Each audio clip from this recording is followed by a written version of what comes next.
I'm Elliot Liu, and you're watching To The Point. I'm here today with our board president, Mr. Charles Brenneman, and our superintendent, Mr. Robert Regan, and we're just interviewing them about some things that's going on this year and many other years here at Hazlet Public Schools. Mr. Regan, you've been our superintendent for 10 years now. Could you tell us some accomplishments that you've been particularly proud of, anything? Well, first of all, Elliot, let me thank you for allowing us to be on your program. But I guess I'd start off by saying I think we've had 10 good years at Hazlet, and certainly our family, myself and my wife, have certainly enjoyed being in Hazlet.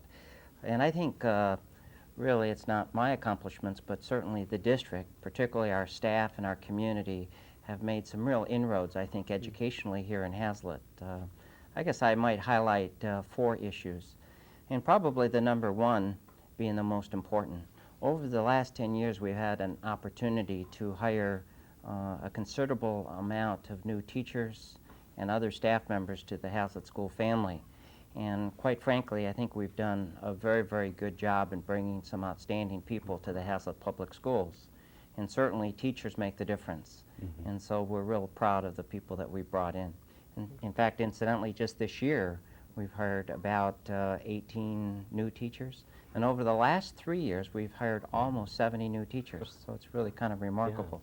Yeah. Yeah. I guess the other accomplishment that the community should take credit for is the outstanding facilities that we've created over the last 10 years. If we went back to 1990, I think it would be safe to say that our school facilities were pretty tired. Many of them were at that age, 25 years old, and mm-hmm. needed some modernization and some expansion, because at the same time, of course, our student population was growing. And anyway, over the last 10 years, I think we've done some very, very good things to our school facilities, and it seems to me what I've heard from the community, they give us very high marks in our modernization projects. Mm-hmm. Also, I would point out that we've done some exciting things in the area of technology.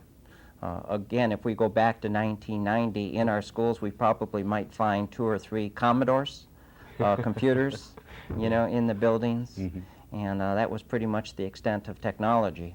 And I think now, whether you're talking about Wilkshire Early Childhood Center or the senior high school, we've got some remarkable technology in our buildings. Mm-hmm.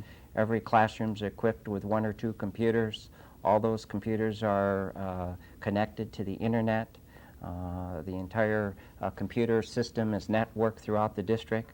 So I think we're on the cutting edge of where, some of the highly touted schools find themselves. Mm-hmm. Mm-hmm.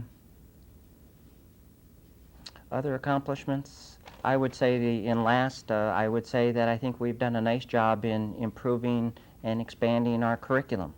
Over the last 10 years, I think there are many, many more opportunities for our students than what previously was there. A good example would be TV 25. It's one of those programs that is new, it's exciting, and there's a lot of people who are, students I'm speaking of, are really excited and have really become more connected with their schools as a result of the program, and in this case, TV 25. So absolutely. I'd point to those 4 as being some considerable accomplishments that I think we should all take some pride in. Great. Mr. Brenneman, you've been on the Board of Education for over 8 years? Yeah, I'm starting my 9th year. Oh, great. Tell us a little bit about yourself, perhaps some things that the board's done. Well, I've lived in Hazlet since 1982. My wife and 2 sons and I came here from Illinois. It's the second time that we came back to lived in Michigan, and we moved into Hazlet in '82. And both my sons have graduated from the Hazlet schools. Mm-hmm. I ran for the board in 1992 and was fortunate enough to be elected, and ran again, really enjoyed it, ran again in '96 and was reelected, fortunately. And just this past June, I decided I still wanted to serve the Hazlet School District, and what better way to do it than being on a Board of Education. So I was fortunate enough to be reelected again. So I've got 4 more years, as somebody might have said before. I'm an operating manager for a library bookbinder here in Lansing. I've been with them for a few years, and prior to that I was with Motor Wheel Corporation, a longtime business in Lansing that sort of went away, as some of these businesses do. But I've enjoyed working on being part of the school board and the Hazlet community. Boy, we've got excellent staff, we've got an excellent superintendent, excellent teachers, and it's a lot of fun to be part of a district that's growing, improving, and constantly working on being better. And we've got great students, and I see that every year when I go to graduation and have the privilege of handing them their diplomas. And every year the class that leaves this school, you can see the growth that they've gone through in the past years, and how nice, good young men and women heading out into the workforce. So, Well, excellent. Mr. Regan, it appears, well, that Hazlet Public Schools has had an organized and productive opening of this year. Tell us a little bit about the opening. Are we all happy with what's been going on and how it's been doing? I think we had an excellent school opening, and I think, again, that's a credit to our staff. It might be thought by some to start another school year may not seem like a big deal, but it really is. To have 3,000 students come back to school is a considerable undertaking, and we take it upon ourselves to make sure that when school opens, it's orderly and productive. And again, I think we did a nice job, and that's a credit to so many people. People, not only our principals, who seem to be the driving force in each building to make sure that school starts off well and every day after is a good day, but also our school secretaries. They're under tremendous pressure. They've got a lot of responsibilities and a lot of things to get ready. They're working with parents constantly. Students are coming into the buildings with questions and problems and concerns. And our school secretaries are kind of a pivotal person for that. Our bus drivers, the first day of school and going through their new routes and making sure everybody's taken care of is again, another undertaking. Certainly the teachers, it's a big deal for them, and in Hazlet it's always great to see teachers coming into their classrooms 2 and 3 weeks before school starts to make sure that they're well prepared for that first day of school. Certainly our custodians, and I'm really proud of the way our buildings are looking, but the custodians work very hard and take a lot of pride in making sure that the building is in tip-top shape, for that opening day. So we're a little bit like the Detroit Tigers. We take the opening day very, very seriously. Absolutely. Mr. Brenneman, the student population obviously has been growing, and our construction in our school has done something to help with that. Will we have to worry about overcrowding these schools in the next few years, or will the trend reverse? What's sort of lying ahead in that area?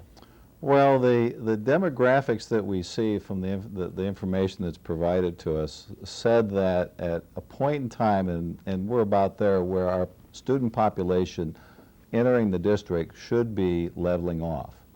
And we recognized some years ago that there was a surge of growth in the district, and there was a surge moving through towards the high school, and it's here. And I think we pretty well prepared for that. For a student population of over 900 students, we prepared for that, and this building is equipped for that. If it goes much higher, then we have an issue to deal with. But one of the things we planned for 4 or 5 years ago in the planning process, which was this large student population, one thing that everybody has to remember is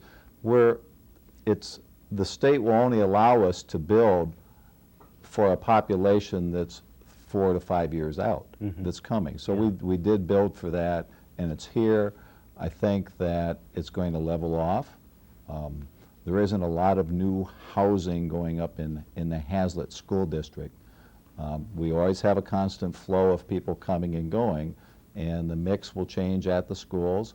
But I feel comfortable.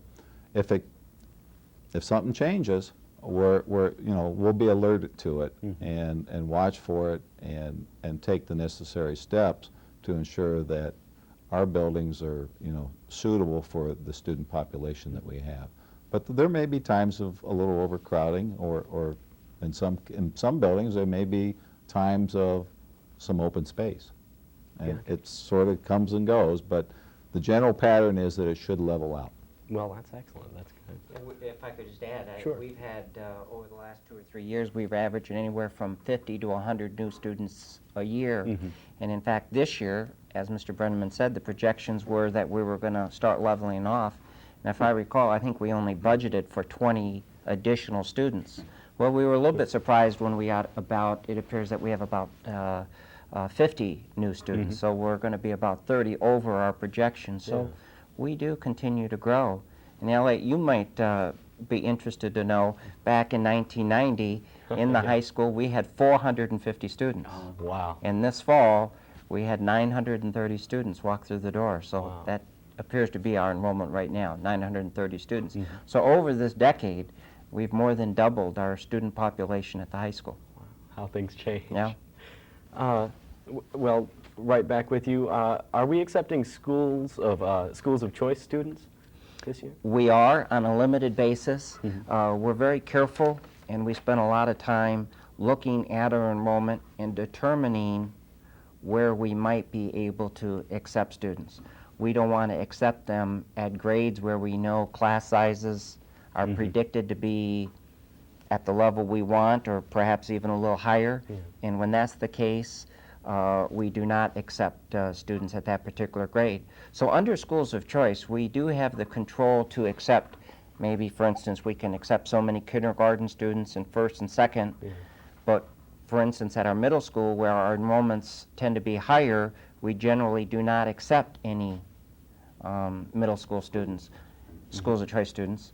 And then at the high school, I think over the last couple of years, we might allow 10 schools of choice students come into the high school over 4 grades, so that's 1 or 2 students a grade. And sometimes that's important because we might want to accept students who are attending the Hazlitt schools, but their family moves to Okemos, and they might want to continue their education at Hazlitt. Well, we can bring them back at schools of choice students. I think this year, Elliot, we had totally K-12 about 40 schools of choice students that are new to the Hazlitt schools. Mr. Brenneman, we have 7 members on the Board of Education right now. And for everyone out there that's sitting and watching their television sets in sort of stupefied wonder, what is it that board members do? What do we do? Well, first of all, there'll never be more than 7. That's the number that the state allows us to have, 7 school board members. Our primary job, our very first job that we have, is to hire a good superintendent to operate the school district. And 10 years ago, although I wasn't on the board, I did sit through the interviews, though.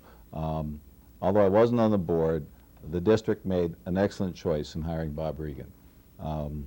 I don't think that we could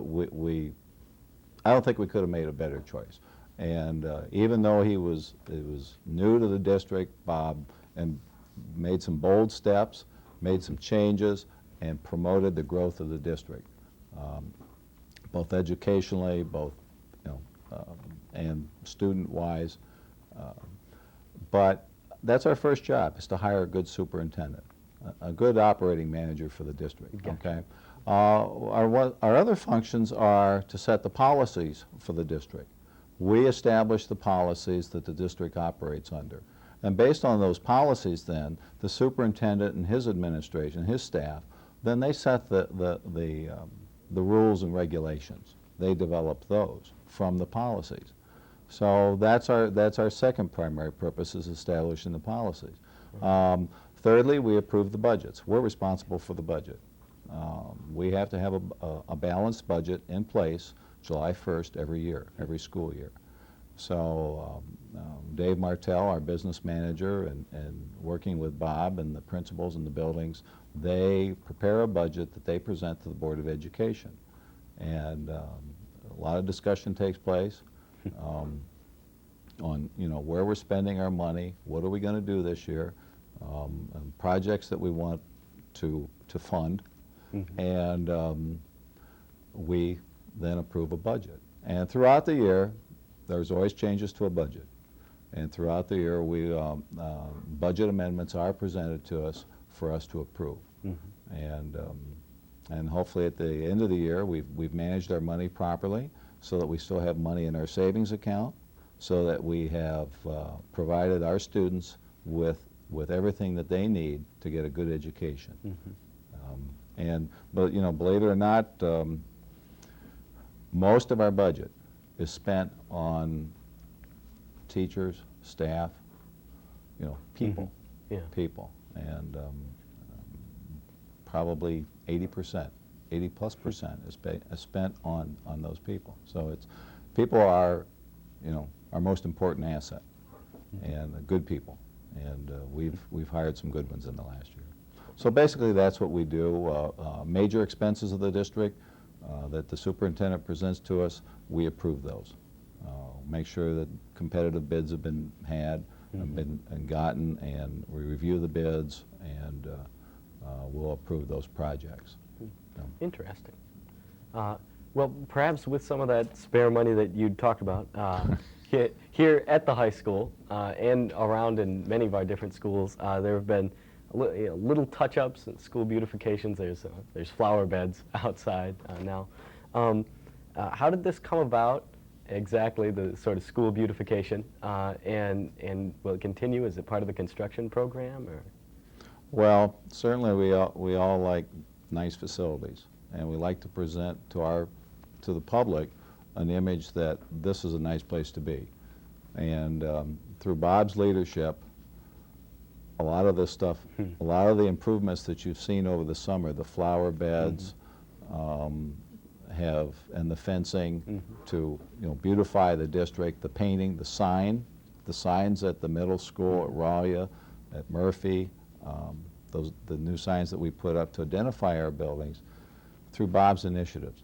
Now, I know that the building principals have always been interested in beautifying it, and because the voters in Hazlet have been so generous and approved the sinking fund, which provides us monies to do some of these projects on a continuing basis. We're able to get some of the things done that we like to do to beautify and make the district look A+. Excellent. Our primary purpose, of course, is to invest in student learning, but at the same time, I think our buildings should look nice. I think there's a sense of pride in the community when homeowners go by their schools, businesses go by their schools. They want to be confident that the school's being well maintained. You know, these are million-dollar investments, and we have an obligation to take care of them. And so it just happened this summer. We were able to get a lot done. Raleigh, of course, the exterior of the building was completely painted, as was Murphy, as was Wilkshire, and we think overall the buildings look pretty good, and we need to work even harder to make them look even better. Excellent. Well, sort of going along with that, with school beautification and making our schools, you know, work and look good, is all the construction finally finished? Is there more going on, or are we done for good? Well, we're certainly not done for good. You know, buildings like homes sooner or later need new roofs and additions and all those kinds of things.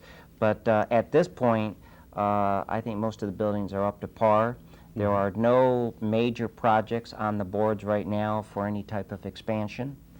And so what we need to do is just keep an eye on our population and determine whether or not we're going to need any kind of expansion. We do have some concerns at the high school. We've got a couple excellent teachers now walking around with carts. They don't have their own classroom, and we don't like that. And if the trend was that we continue to grow, we may have to look at a possible couple additions. I think we're at that point as we will sit down with our board at some point during the year and just try to put it under the microscope and start to look and kind of get reintroduced to these trends and see where we stand. Mr. Brenneman kind of said that there's not a lot of new housing projects out there, but on the other hand, there are some out there, and there's some talk about some more expansion. So we could get hit again with even more move-ons. But directly to answer your question, there's nothing on the drawing board at this time for any type of major construction. Okay.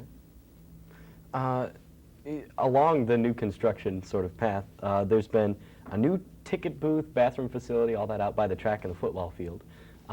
Is this going to help improve our sporting events or perhaps the attendance at sporting events somehow? Well, certainly it's not going to keep people away. The restrooms were sorely needed. I don't know what the age of the restrooms that were there was, but they were certainly inadequate for the types of crowds that our successful athletic teams have been drawing, you know, to the facilities. Yeah. So it was a long time in coming, and once the voters of Hazlet supported the sinking fund, when they did that, it gave us the opportunity to take care of this project that was sorely needed. The new restrooms are great. The ticket booth, moving it out towards the parking lot, creates a lot of room behind the ticket booth where it used to be pretty crowded. Now there's some room for people to move about safely. A new, I don't know, I don't want to call it a road, but a paved area was provided to move the buses away from the people down to where the visiting teams park.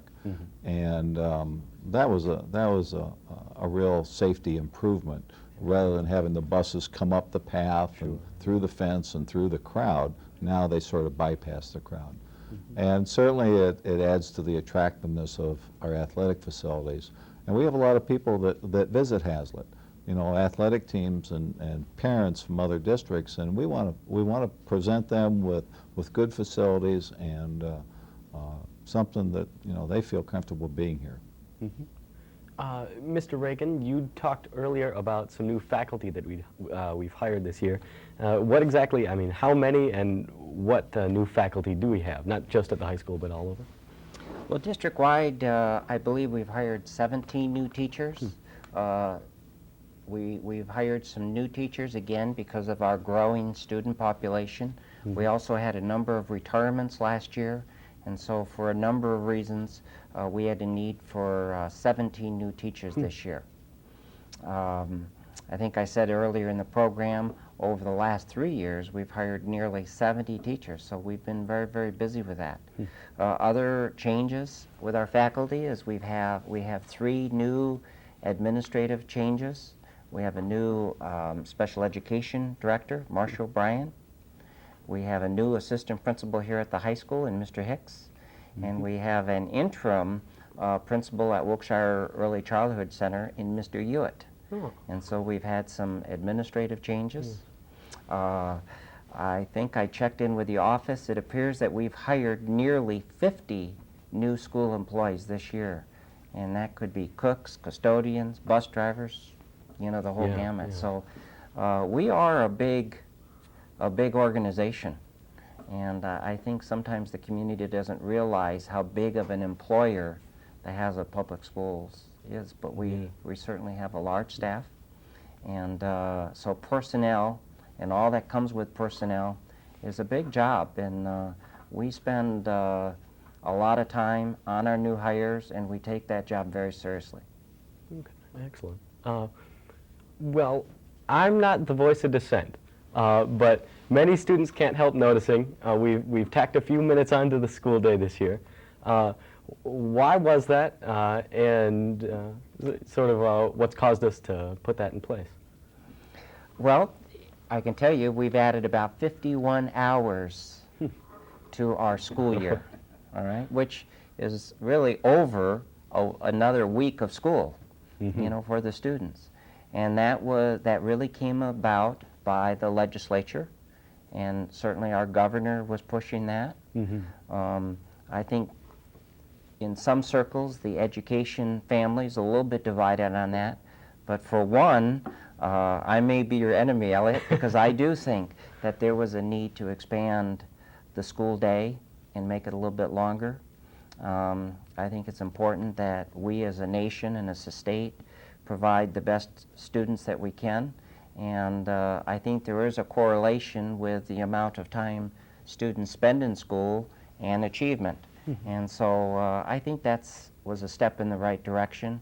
And specifically then to address your question, it really was a state law or a state mandate that if we're going to receive the full funding from the state, we must provide students with a certain amount of hours during the school year, which is just shy of 1,100 hours of education for every student.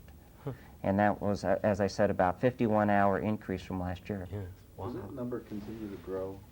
Not at this point. Not at There this had been point. some talk of legislation of further expanding that, Mhm. but at this point, that seems to be put on hold. It's been expanding over the last Yes. number of years. Yeah, And yeah. so, depending on the legislature, may depend on what we do next. Yeah, it can have some direct advantages. For instance, as a result of our expanded school day, we made some internal changes organizationally, and for the first time, we now are providing elementary children with Spanish as a required class. So all elementary students, for the first time now, are going to be introduced to Spanish as a foreign language.